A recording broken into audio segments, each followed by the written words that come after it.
was a traditional form of courtship in the Philippines, wherein men introduced themselves or wooed women by singing underneath her window at night. It was widely practiced in the old Philippines with a set of protocols, a code of conduct, and a specific style of music. In this endeavor, the most trusted instrument was the guitar. Its intimate sound complemented the sweetness of Spanish-influenced songs combined with the poetry and lyricism of the Tagalog language as it wafted through the breezy tropical night. For a young man in colonial Philippines, it was certainly adventurous to possess musical abilities as it was often useful in courting a Filipino woman.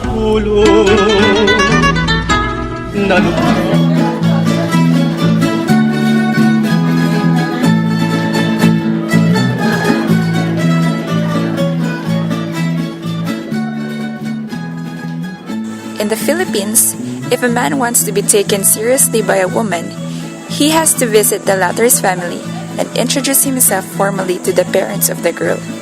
It is rather inappropriate to court a woman and formalize the relationship without informing the parents of the girl. It is always expected that the guy must show his face to the girl's family. It is said that in the Philippines, courting a Filipina means courting her family as well.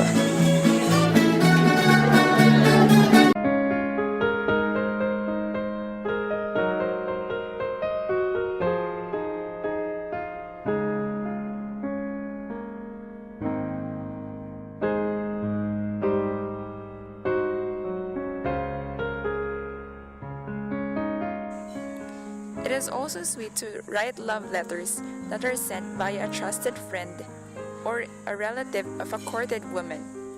In these letters, the gentleman usually incorporates a self-made poem packed with flowery words for the maiden. She may reply to these letters, but she will not instantly reveal what she feels about the guy. As an added precaution, pseudonyms were used in case the letters fall in wrong hands. This secrecy is the common connotation of a dalagang Filipina.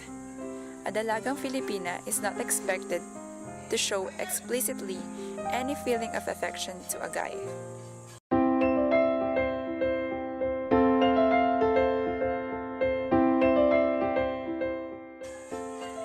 Another courtship norm is paninilbihan.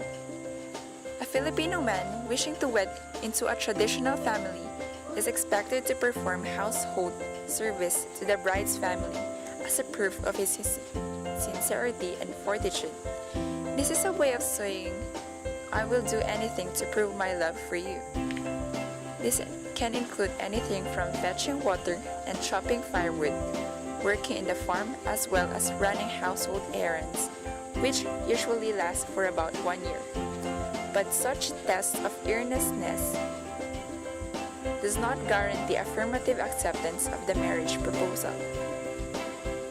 When couples go on a date, they are expected to go to public places, such as parks, where they can be seen, and they are never to be left alone.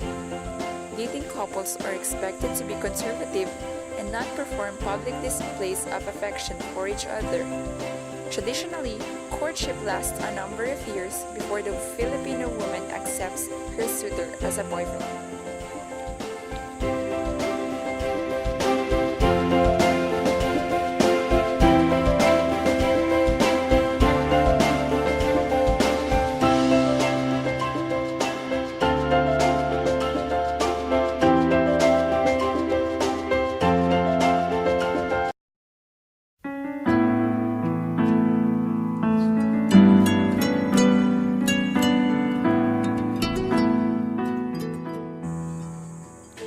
Couples go on a date, they are expected to go to public places, such as parks, where they can be seen, and they are never to be left alone.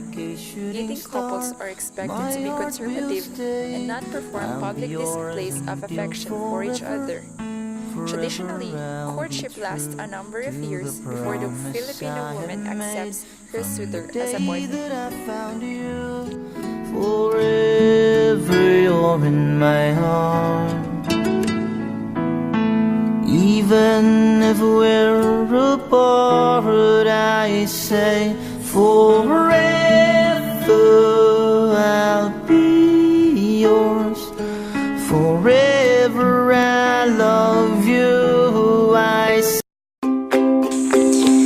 It is apparent that today, old styles of courtship have been replaced by the modern lifestyle of the 20th century. The 20th century has greatly influenced the country with the use of the cell phones and gadgets. Nowadays, communications are easier and more personal than ever before through phone calls and text messaging. One can send as many personal messages as they want because of cheap rates in text messaging. Modern technology has become a part of present-day courting practices. Romantic conversations between both parties are now done through cellular phones, particularly through text messages and the internet.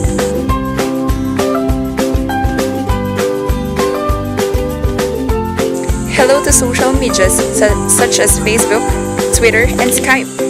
With the help of these applications, Filipinos are able to participate in the process of online dating without the knowledge or permission of their parents. A couple can chat each other anytime through Skype or send sweet messages through Facebook and Twitter. Of course, the act of giving gifts, flowers, and sweet written notes still remains. There are a lot of ways to give gifts. Some guys would give it through special deliveries brought straight to the home of the girl, but nothing beats the kilig when it is given personally.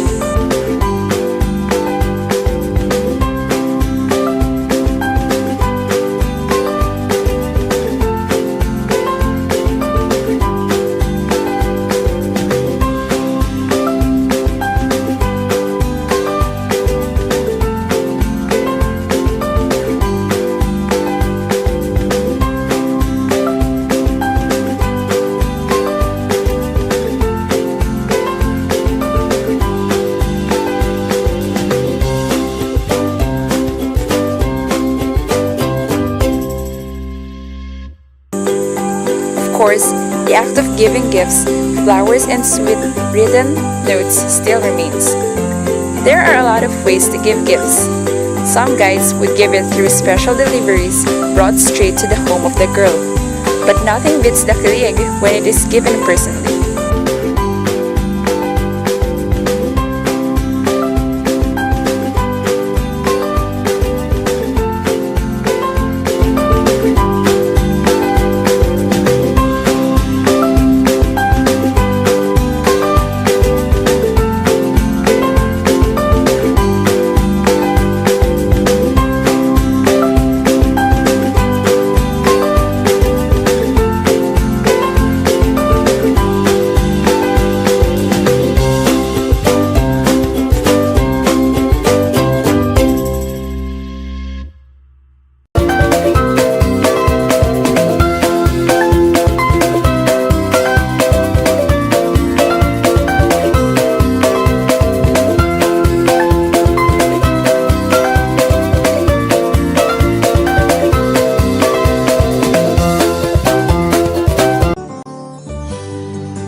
Kapag tumitingin ka, natutunaw ako. Bakit kapag lumalapit ka? The dating process can be done almost anywhere. Today, couples are more free to spend time together without the cold stares from parents and chaperones. Dating can be done in cinemas, concerts, restaurants, and malls. Sa isang sulat mo